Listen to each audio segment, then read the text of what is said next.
সুপ্রিয় দর্শক, আসসালামু আলাইকুম। আজকে ঈদুল আজহার দ্বিতীয় দিন। আপনারা কেমন আছেন? নিশ্চয়ই ভালো আছেন। আমি অনেক দিন পরে আপনাদের মাঝে ভিডিও নিয়ে আবার ফিরে আসলাম এবং আমার সেই ক্ষুদ্র কৃষি চ্যানেলের পক্ষ থেকে আপনাদেরকে তো অবশ্যই শুভেচ্ছা এবং স্বাগতম। তো আমি যেটা দেখাবো আমার সেই পেয়ারা গাছটি, যে পেয়ারা গাছটি এর আগে দেখিয়েছিলাম অনেক ফুল ছিল, কিন্তু ফুলে এখন ফলে ভরে গেছে। এই দেখেন, প্রত্যেকটা ডালে ডালে পর্যাপ্ত পরিমাণে শুধু পেয়ারা আর পেয়ারা, যেদিকেই তাকাই সেদিকেই শুধু পেয়ারা। এই দেখেন, আল্লাহ এত পেয়ারা দিয়েছে, ডালে ডালে একদম গেঁথে গিয়েছে। প্রত্যেকটা ডালে শুধু পেয়ারা আর পেয়ারা। আমি কখনোই আমার জীবনে কোনো গাছে এত পেয়ারা দেখি নাই। এই বছরে আমি প্রথম দেখেছি। এত পেয়ারা কোনো গাছে ধরে এটা আমি আসলে কল্পনাই করতে পারিনি। প্রত্যেকটা ডালে ডালে এত পরিমাণে পেয়ারা আছে। এই দেখেন, পেয়ারাগুলো অনেক বড় হয়ে গেছে। আগে যখন দেখেছিলাম তখন তো ছিল শুধু ফুল আর ফুল।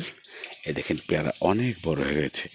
যেদিকেই দেখাবো আপনারা দেখতে পারবেন সুন্দর সুন্দর পেয়ারা ধরে আছে। এমনকি প্রায় মাটিতে, দেখেন, প্রায় মাটিতে পেয়ারা ধরে আছে।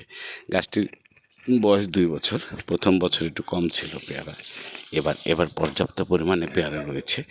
দর্শক, আপনাদেরকে খেতে দিতে পারবো না, হয়তো আমার এখানে আসলে খেতে পারবেন, কিন্তু যেহেতু এটা একটা মিডিয়াতে তো আপনাদের পেয়ারা খেতে দিতে পারবো না।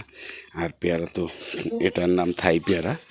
তো আমি কোনো থাই পেয়ারা গাছে এত এত পরিমাণে পেয়ারা ধরে আমি কখনোই দেখিনি। এই আমার জীবনের প্রথম। এখন আপনারা দেখেছেন কি না আমি জানি না, যে এত পেয়ারা কিভাবে একটা গাছে, এটা কল্পনা করা যায়। এত ছোট একটা গাছে ডালে ডালে যে এত পেয়ারা, এটা আসলে ভাবা মুশকিল।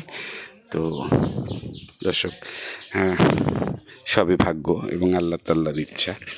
আল্লাহ তাআলা ইচ্ছা করলে কি না পারেন। এই দেখেন, যেদিকেই দেখাবো শুধু পেয়ারা আর পেয়ারা। পেয়ারা ছাড়া কোনো ডাল নেই। এত পরিমাণে পেয়ারা ধরেছে যে এটা একদম অস্বাভাবিক। আমি মনে করেছিলাম যে বেশি পেয়ারা ধরলে হয়তো ছোট হবে, কিন্তু আজকে দুটো পেরেছি, ছোট হয়নি, বেশ সুন্দর হয়েছে। ওই দুটোই হয়তো বড় ছিল। এই দেখেন,